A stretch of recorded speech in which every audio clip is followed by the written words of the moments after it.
Good afternoon, Knights. Thanks for joining us. I'm Bianca Lopez, and today is Wednesday, November 12th, 2025. Here's your Charge On Air update. The Florida Department of Transportation repainted the Pulse Memorial Crosswalk last August that inspired a UCF alum and local artists to take action.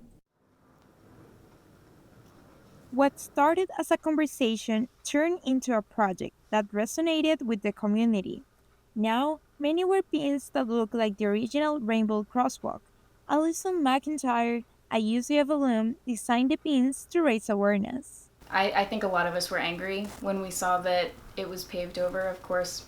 And I think that the pins give people a way to take action, even people who aren't able to physically be there protesting in person. Part of the profits go to the Center Orlando, an LGBTQ plus nonprofit. And even some orders now come from outside Florida.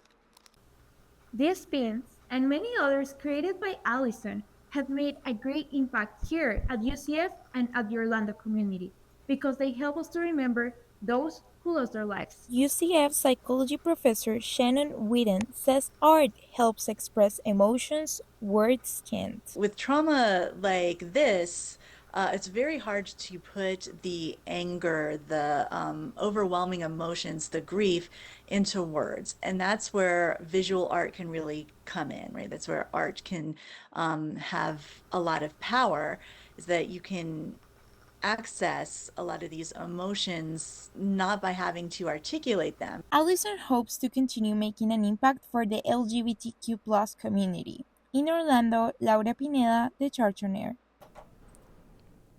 Each pin is $8, and those who are interested in purchasing one can visit pulsepin.notion.site.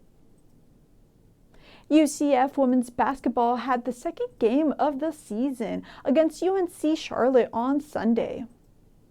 Despite the loss, the Knights did show progress early on in the game, but with a very slow second quarter, the lead was lost and they now had to play catch up. Coming out, the half shots started to drop again, but with the game down to the final seconds, the Knights didn't have enough to win.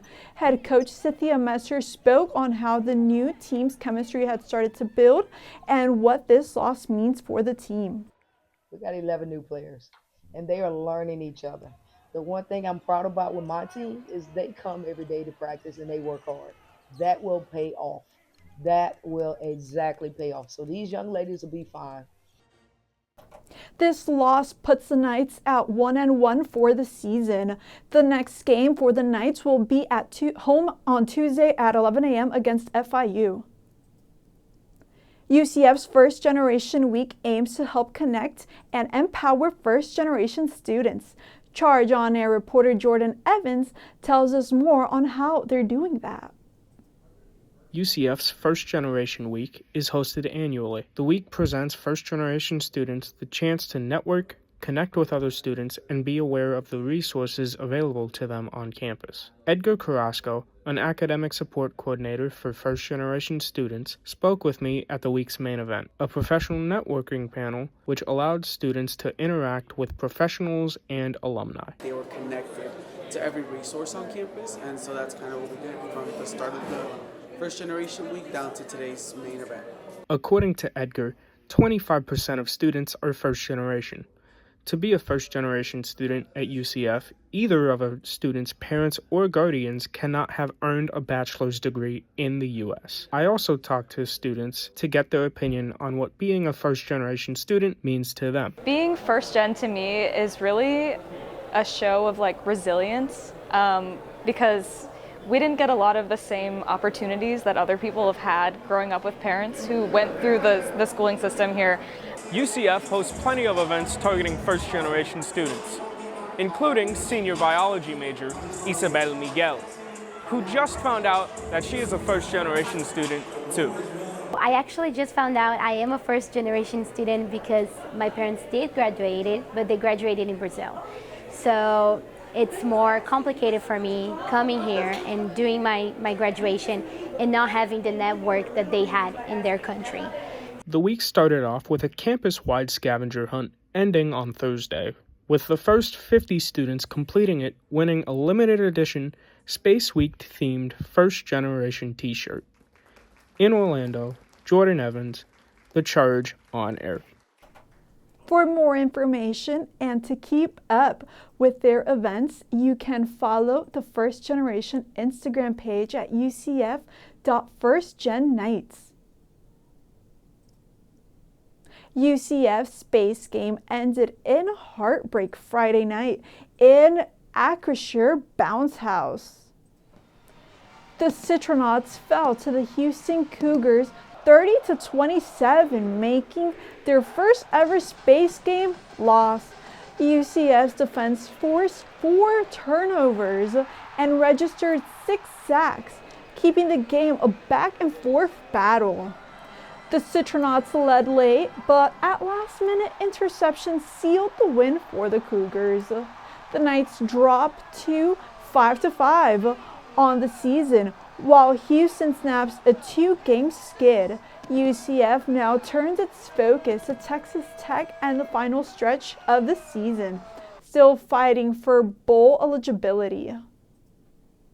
Men's hoops fell short to SEC opponent Vanderbilt Saturday night, 105-93. Senior transfer Riley Kugel is no stranger to the SEC as he transferred into UCF from Mississippi State. Kugel led the Knights for the second straight game, tallying 25 points. Junior Chris Johnson added 17 points. Second half rally. Vandy stretched its lead to as many as 27 points, but UCF never backed down, chipping it down to 9 late in the game.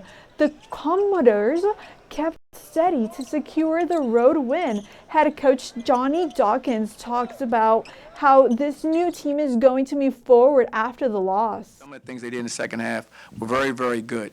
We need to build off of those things while getting rid of some of the things, eliminating some of the things that we did bad. I mean, we're 2 games into the regular season. We understand we're still working on rotations. We're still working on, who's capable, which combination of players work well together.